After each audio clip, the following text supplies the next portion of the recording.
हाय friends, Holi Prajapati तमारो maths science teacher. मित्रों, આપણે લાસ્ટ ટાઈમ ધોરણ 10 ગણિત ચેપ્ટર નંબર 6 ત્રિકોણની અંદર આપણે સમરૂપતાની શરતો જોઈ હતી।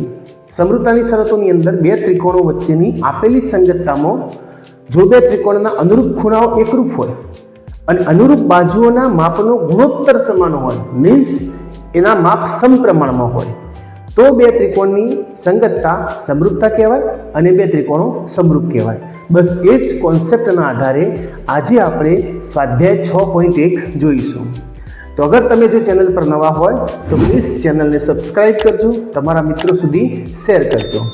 તો જોઈએ સ્વાધ્યાય 6.1 એમાં ક્વેશ્ચન નંબર 1 આપેલો છે કે ભાઈ કૌંસમાં આપેલ શબ્દો પૈકી સાચા શબ્દનો ઉપયોગ કરીને ખાલી જગ્યા પૂરો। એમાં પહેલો પ્રશ્ન છે કે ભાઈ બધા વર્તુળો ખાલી જગ્યા છે તો એકરૂપ કે સમરૂપ?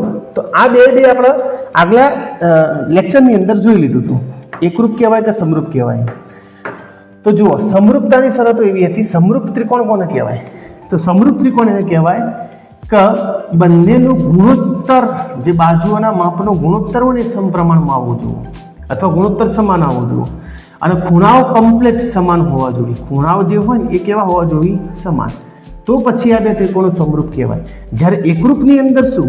તો એકરૂપમાં તો બંને ખૂણાઓ સમાન હોવા જોઈએ અને બંને બાજુઓ પણ સમાન હોવી જોઈએ, તો આ બે ત્રિકોણ એકરૂપ કહેવાય।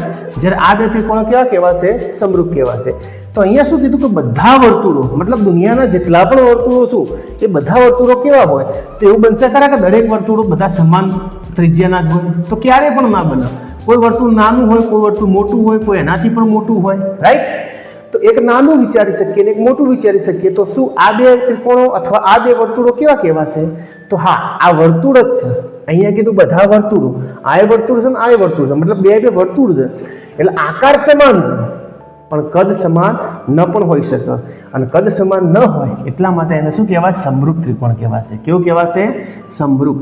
ઓકે, જો એ એકરૂપ હોય તો એના કદ પણ સમાન હોવા જોઈએ, બરોબર? પણ આ ટાઈપનું પોસિબલ નથી, આ ટાઈપનું પોસિબલ છે। ઓકે, સેમ ટુ સેમ દુનિયાના બધા જ ચોરસો કેવા હોય? એકરૂપ હોય કે સમરૂપ? તો આ જ કોન્સેપ્ટના આધાર કોઈ ચોરસ નાનો પણ હોય અને કોઈ ચોરસ મોટો પણ હોઈ શકે। એટલે આ ચોરસ છે ને આ ચોરસ છે, મતલબ આકાર સમાન પણ કદ અલગ અલગ હોઈ શકે, એટલા માટે આ પણ શું થશે? સમરૂપ થશે। અહીંયા પણ શું આવશે? સમરૂપ, રાઈટ? ચલો, એ રીતે બધા ત્રિકોણો સમરૂપ છે કયા? દુનિયાના બધા જ ત્રિકોણો સમરૂપ છે કયા? સમદ્વિબાજુવાળા કે સમબાજુવાળા? તો અહીંયા જોઈ લો, સમબાજુ ત્રિકોણ હોય, બરોબર, એક નાનું હોય અને એક મોટું હોય, ઓકે, તો આ સમરૂપ કહી શકાય। પણ સમદ્વિ બાજુમાં તો કોઈ, સમદ્વિનો મતલબ શું થાય? કોઈ બી બે બાજુ સમાન, બરોબર? તો બની શકે છે કદાચ આ ત્રિકોણની આ બે બાજુ સમાન હોય, ઓકે, તો જ્યારે બીજા નેક્સ્ટની અંદર એવું પણ બની શકે કે આ ત્રિકોણની આ બે બાજુ સમાન હોય, મતલબ કોઈ ફિક્સ ના હોય કઈ બે બાજુ સમાન હોય। એટલે સમદ્વિ બાજુ તો ક્યારે પણ ના આવે, આવશે તો કેવો આવશે? સમબાજુ, મતલબ બધી બાજુ સરખી, બધી બાજુ કેવી? સરખી, તો આ સમબાજુ કહેવાશે અને આ પણ કેવું કહેવાશે? સમબાજુ કહેવાશે। ઓકે, તો એક સમબાજુ નાનો હોઈ શકે, માનો કે 3 3 3, અને એક મોટો હોઈ શકે 5 5 5, તો કહેવાય સમબાજુ, પણ એક નાનો છે ને એક મોટો છે એટલા માટે સમરૂપ કહી શકાય। એટલે સમબાજુ એ રાઈટ આન્સર થશે અહીંયા। તો અહીંયા આપણે લખી દઈએ સમબાજુ ત્રિકોણ। ઓકે, પછી જુઓ ચોથા નંબરની અંદર આપણી પ્રોપર વ્યાખ્યા આપી છે કઈ? કે જો બે બહુકોણના અનુરૂપ ખૂણાઓ ખાલી જગ્યા હોય અને બીજું વિધાન આપ્યું છે કે તેમની અનુરૂપ બાજુ ખાલી જગ્યા હોય તો સમાન સંખ્યાની બાજુઓ વાળા બે બહુકોણ સમરૂપ છે। મતલબ સમરૂપતાની વ્યાખ્યા જો તમને આવડતી હોય તો આ ખાલી જગ્યા આવડી જાય। તો સમરૂપતાની વ્યાખ્યા શું? અહીંયા વિડીયોની સ્ટાર્ટિંગની અંદર જ મેં કીધું કે સમરૂપ ત્રિકોણ કોને કહેવાય? ખૂણાઓ સમાન હોય અને બાજુઓના માપનો ગુણોત્તર સમાન હોય, અથવા એમ ના બોલવું હોય તો એના બાજુઓના માપ સમપ્રમાણમાં હોય। તો ઓપ્શન્સ બે આપેલા હોય, સમાન અને સમપ્રમાણ। તો સમાન શબ્દ ક્યાં લખવાનો? તો ખૂણાઓ આગળ, બે બહુકોણના અનુરૂપ ખૂણાઓ સમાન હોય, ઓકે, અને તેમની અનુરૂપ બાજુઓના માપ કેવા હશે? સમપ્રમાણમાં। તો અહીંયા લખી દેવાશે સમપ્રમાણમાં અથવા ગુણોત્તર સમાન હોય એવું પણ કહેવાય, બરોબર. તો પછી એ સમાન સંખ્યાની બાજુવાળા બે બહુકોણો કેવા કહેવાશે? સમરૂપ કહેવાશે, બરાબર. તો આ ક્વેશ્ચન નંબર 1 ની અંદર આ ટાઈપની MCQs ખાલી જગ્યા યાદ રાખજો મિત્રો. આ ચેપ્ટરની અંદર સેક્શન ડી ની અંદર પ્રમેય અને સાબિત કરો કેનો દાખલો અને હેતુલક્ષી જે ઇમ્પોર્ટેન્ટ છે આ ચારમાંથી કોઈ પણ એક હોઈ શકે છે પરીક્ષાની અંદર. હવે આપણે ક્વેશ્ચન નંબર 2 માં જઈએ. તો ક્વેશ્ચન નંબર 2 માં શું કહે છે? નીચેની જોડીઓના બે જુદા જુદા ઉદાહરણ આપો. મતલબ કે એની જે શરત છે સમરૂપ આકૃતિઓ, એ સમરૂપ આકૃતિઓના તમારે 2 અથવા 3 ઉદાહરણ આપવાના. તો દુનિયાની અંદર જે પણ તમે જાણતા હોય એટલા સમરૂપ આકૃતિના ઉદાહરણ આપો. તો સમરૂપ આકૃતિ એટલે ગણિતની અંદર માની લો કે હું 2 વર્તુળો લઈ લઉં. ઓકે, તો 2 વર્તુળો કેવા કહેવાય? સમરૂપ કહેવાય. તો હા કહેવાય. કોઈ નાનું હોય કોઈ મોટું હોય તો અહીંયા માત્ર ખાલી જવાબ લખી દેવાનો તમારે, ભાઈ 2 વર્તુળો. ઓકે, તમે અહીંયા શબ્દ વાપરી દીધું વર્તુળ, કેટલા? 2. તો બની શકે છે કે નાનું હોય ને મોટું હોય, તો આ બેના આકાર સમાન છે, મતલબ વર્તુળ શબ્દ વાપર્યો તમે, પણ બંનેના કદ કેવા છે? અલગ અલગ, તો એને સમરૂપ કહેવાય. સેમ ટુ સેમ 2 ચોરસો, તો અહીંયા લખી શકાય 2 ચોરસો, એ પણ સમરૂપ કહેવાય. ઓકે, એવી રીતના લખી દો 2 ત્રિકોણો, એ પણ સમરૂપ કહેવાય. તો તમારા મનમાં જે આવે 2 ચોરસ, 2 ત્રિકોણ, 2 વર્તુળ, 2 પંચકોણ, 2 ષષ્ઠકોણ, એક નાનો ષષ્ઠકોણ હોય એક મોટો ષષ્ઠકોણ હોય, સમરૂપ કહેવાશે. ઓકે, તો 2 પંચકોણ, 2 ષષ્ઠકોણ, 2 સપ્તકોણ, કોઈ પણ વસ્તુ લખી શકો, એ બધી સમરૂપ આકૃતિ કહેવાય. તો તમારે 2 કીધા છો, આપણે 2 3 લખી દીધા. હવે શું છે? સમરૂપ ના હોય, યાદ રાખજો, સમરૂપ બિલકુલ હોય નહીં. એટલે એની અંદર આવું ના લખાય. માની લો હું તમને કહું કે આ સમરૂપ આકૃતિ શું? આ 2 જોજો, તો તમે કહેશો સાહેબ ના, કેમ નથી? એનું કારણ સાહેબ પહેલા તો એના આકાર જ સમાન નથી. એક ચોરસ અને એક વર્તુળ છે. એકરૂપ કોને કહેવાય? તો સોરી, સમરૂપ કોને કહેવાય? તો એના આકાર તો કમસે કમ સમાન હોય, ચાહે નાનું હોય તો મોટું હોય તો ચાલે, પણ આકાર તો સમાન હોય. આને તો સમરૂપ કહેવાય જ ને. આપણે એ જ લખવાનું છે. સમરૂપ ન હોય તેવી આકૃતિ તો વર્તુળ ચોરસ લખી શકાય. એક વર્તુળ, એક ચોરસ, એક વર્તુળ અને એક ચોરસ,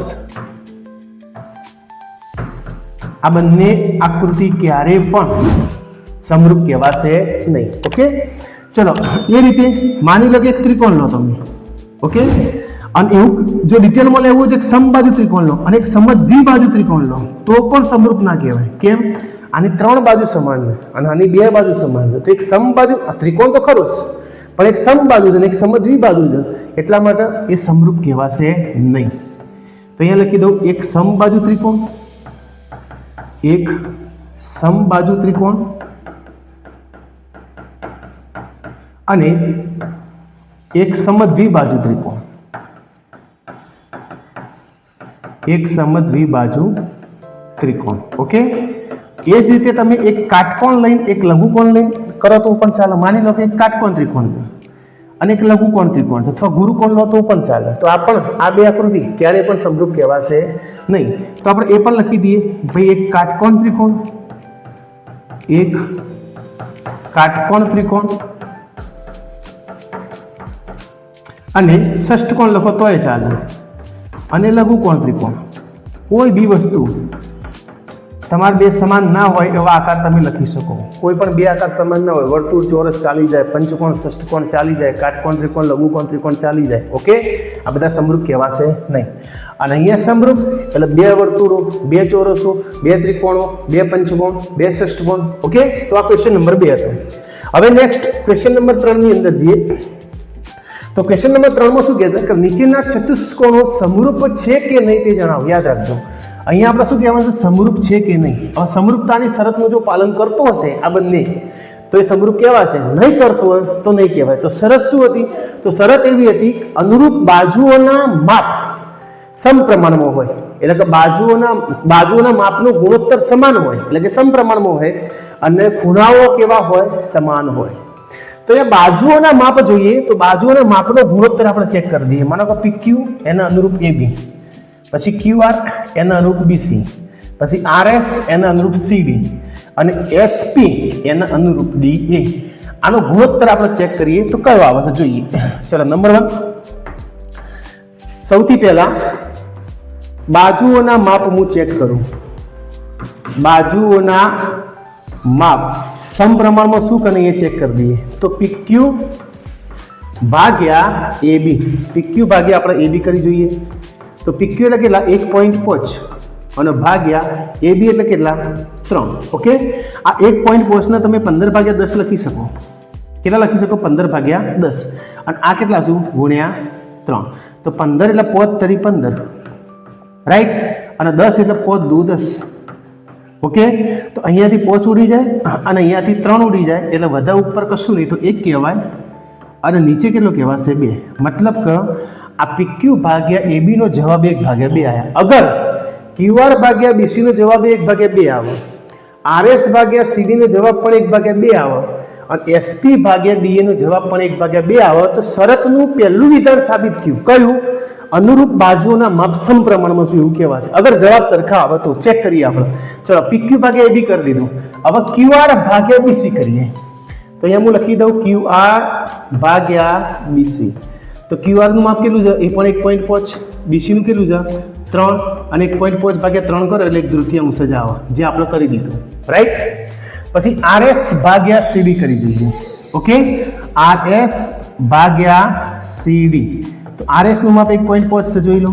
RS નું માપ કેટલું છે? 1.5. CD નું માપ કેટલું છે? 3. તો 1.5 ભાગ્યા 3 તો ફરીથી 1/3. ઓકે, અને લાસ્ટ SP ભાગ્યા DA. SP ભાગ્યા DA તો SP નું માપ કેટલું છે? 1.5 અને DA નું માપ કેટલું છે? 3. તો એ પણ કેટલું? 1/3 કમ્પ્લીટ. તો અનુરૂપ બાજુઓના માપનો ગુણોત્તર તો સમાન આવ્યો, બીજી ભાષામાં સમપ્રમાણમાં આવ્યો. ઓકે, તો તરત કહી દેવાનું કોઈ આ સમરૂપ છે તો ના. બીજી શરત ખૂણાની ચેક કરવાની મારા વાલા. ખૂણા સમાન શું કરીને ચેક કરો? તો ચલો આ P નો અનુરૂપ ખૂણો, આ ખૂણો જુઓ અને આ ખૂણો જુઓ. આ મારા વાળા 90 છે અને આરો લઘુ કોણ કહેવાય. આ ઓમન ત્યારે 90 કહેવાય, આ 90 કરતા ઓછો છે લઘુ કોણ છે. મતલબ 60 નો હોઈ શકે, 70 નો હોઈ શકે, પણ 90 કરતા ઓછો છે. કમ્પ્લીટ દેખાય છે આકૃતિ પરથી. મતલબ P અને A સમાન નથી. તમારે કોઈને ફોટો પાડવો હોય ને તો એક વિધાન ખાલી કાપી દે. અહીંયા જુઓ P અને A સમાન નથી. ખ્યાલ આવે છે કે નહીં? મતલબ અહીંયાથી જ ખબર પડી જાય. ખ્યાલ આપજો. અહીં માપ ખૂણો P અને માપ ખૂણો A સમાન આયા નથી. ખ્યાલ આવે છે કે નહીં? તો શરત શું હતી મારા વાલા? શરત એવી હતી ખૂણાઓ સમાન હોવા જોઈએ. અહીંયા પહેલામાં જ ખબર પડી કે P અને A તો સમાન નથી. મતલબ કે આ બે ચતુષ્કોણો આ બે ચતુષ્કોણો સમરૂપ ચતુષ્કોણ નથી. યાદ રાખજો, આવું લખી દેવાનું. આ બે ચતુષ્કોણો સમરૂપ ચતુષ્કોણ નથી. કેમ? કારણ કે શરતનું પાલન કરતા નથી. ઓકે, તો અહીંયા સુધી આપણા સ્વાધ્યાય 6.1 તમારો આખો પૂર્ણ થઈ ગયો. નેક્સ્ટ વિડીયોની અંદર આપણે થેલ્સનો પ્રમેય લેશું. ત્યાં સુધી રજા લો. Take care. જય હિન્દ, જય ભારત.